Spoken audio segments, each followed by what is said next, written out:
With 3 points secured on the road, it's time for the Reggae Boyz to bring it home at the office versus Trinidad and secure 3 more valuable points.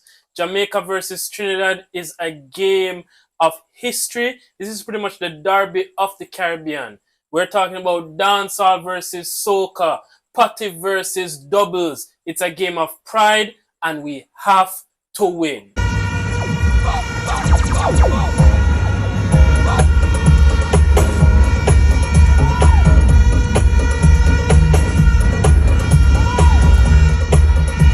Welcome to Sports Jam Media. Remember to like, share, and if it's your first time here, please subscribe. Now here's my preview of Jamaica versus Trinidad. It's the one we've been waiting for. Both teams come into this round of World Cup qualifications with injury worries, but both teams are confident in achieving qualification. The fact is, both teams have enjoyed the glory of World Cup qualification in their history, unlike the other two teams in our group. Generally speaking, once these two face off, Jamaica has been the better of the two teams. In the last 5 face-offs, Jamaica has won 3 and drawn 2. In fact, 3 months ago, we would have gotten the victory over Trinidad, the Soca Warriors, in a 3-2 victory in England. Now, the last 4 games that Trinidad has played, they haven't been in the best form. In the last 4 matches, in fact, they haven't been in the best form. If memory serves me correct, they've drawn 3 and lost 1. Overall, Trinidad currently in the FIFA World Ranking are 101. The fact is, they aren't doing so well. In their last match, they would have drawn 0-0 to Curacao. Now that was a very defensive showing from the team. I'm sure they're disappointed that they dropped those 2 points, and they're coming to Jamaica with the hopes of making amends for that and securing points on the road. But guess what? Jamaica are the favorites. The question is, will it play out that way? Now, Trinidad, how do they play? Now, the truth is this will probably change because they are coming into Kingston with the idea that they have to win. This is a must-win game for them. However, generally, Coach Dwight York seems to be favoring a 4-3-3 with a strong, rigid back line. A back four that are defense first, and from there he will have 2 midfielder pivoting in the CDM role, protecting the back four. They are defense first, and from there they go on to counter-attack with their 2 wingers. If memory serves me correct, one is Spicer and the other Sealy. Now, they are very, very, very, very quick. Sealy is very much a workaholic. He will attack, he will defend, he chips in every single way. In the defense, they employed a new defender who debuted in their last match. His name is Kobe Henry. The entire CONCACAF should be excited about that one. He is extraordinary. He's only 20 years old, and he's employing his trade in the MLS for Real Salt Lake. Great centre-back. I'm looking forward to seeing him not only in this match, but moving forward. Now, of course, along with him, there's another young defender in their lines, and his name is Rio Cardines. I hope I did not mispronounce that. Now, what I know for a fact is that he is currently employing his trade with Crystal Palace. He hasn't gotten a start yet, but the 19-year-old is very, very, very impressive. He's filled with energy, and he's also one to watch. Their defense is strong, it is sturdy, and we will need to be patient and break it down. Now, in front of the defense, what I also find very interesting is their midfield partnership. It's very, very dynamic, and trust me, it is a partnership indeed. These 2 players complement each other. First, you have Daniel Phillips. Now, he is the strength. He is the bodyguard. He is the physical presence in the midfield that looks to win his tackles. He looks to dominate the area. He will put up a fight, and we have to be ready. He is all action. He's back, forth, filled with energy. His partner, Andre Rampersad, is more of the technical player. He's also very physical, but trust me, when it comes on to finding the right pass, he's very impressive. Now, if you take a look at his metrics from his last match versus Curacao, he had a total of 40 pass attempts. Of those 40 pass attempts, he completed 34 with a passing accuracy of 85%.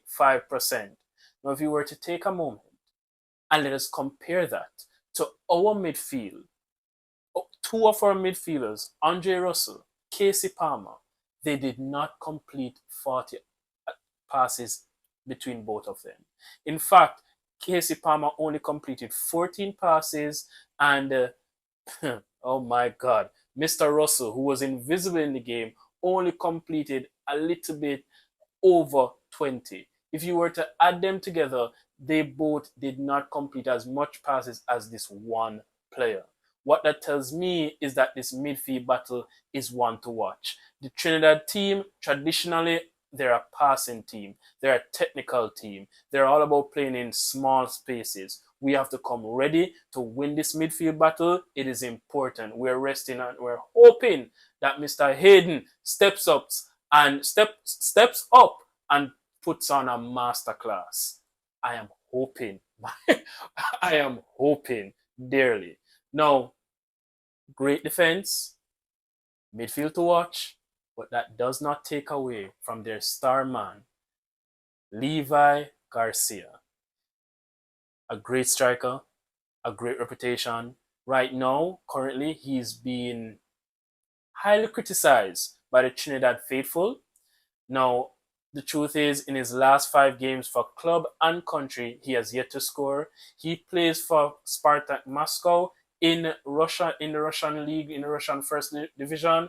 He hasn't scored all season. However, historically, he is a gunman. He is a shooter. He is all action. He can hold the ball up. He's quick. He's physical and king. And Mr. Lowe, please stay focused. You will have your handful, but I am confident you will get the job done. Now, how will the Reggae Boyz beat the Soca Warriors? The truth is, the players just have to show up. Us, the fans, we need to show up.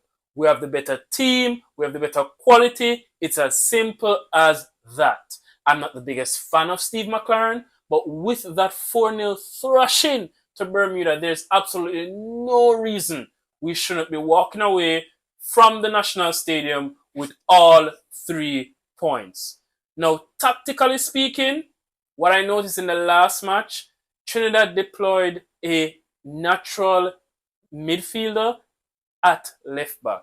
He's not the fastest. He's not the most physical. So please, Tyrese Campbell, stand up. It is your time to shine. In the last game, you played well. You displayed your skill. You displayed your pace. You showed us that you have great decision making. You at right wing versus that gentleman there, you should be having a field day. We see your quality day in, day out at Charlton Athletic. You're a regular starter in the championship. This is above your level. So guess what?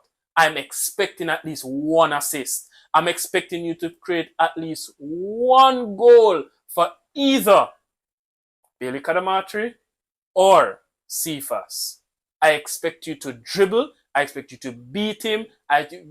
Leave him alone and create some chances, my G. That's what I'm expecting. This one is on you. Now, the goals may not be coming from you, but I'm expecting chance after chance after chance. As it relates to the entire starting lineup, I'm hoping it stays the same. Historically, I've never seen where Jamaica feels the same starting level back to back.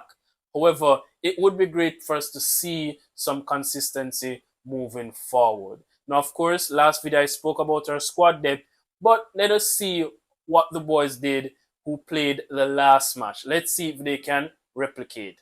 If there were to be some change, perhaps we could see Russell come out for Anderson, but I'm not betting on it. And Mr. Palmer, we need some consistency. Generally, word on the street, everybody talks about it. You're only showing up in matches against smaller teams. This is a derby match. We want you to show up. We need you to show up. And we need you to be effective. As for my predictions, I am predicting a 3-1 victory to the Reggae Boyz. Come on! 3-1, 3 points. Now, guys, get in the comment section and tell me what you think. Tell me what your score predictions are.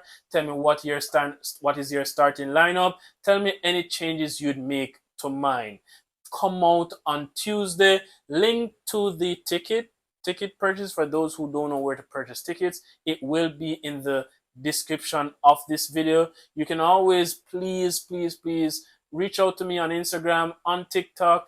I will be there at the National Stadium as well, doing post-match interviews with fans live. And if you're interested, send me a DM and we can meet up and get your voice heard on this channel. See you guys on Tuesday.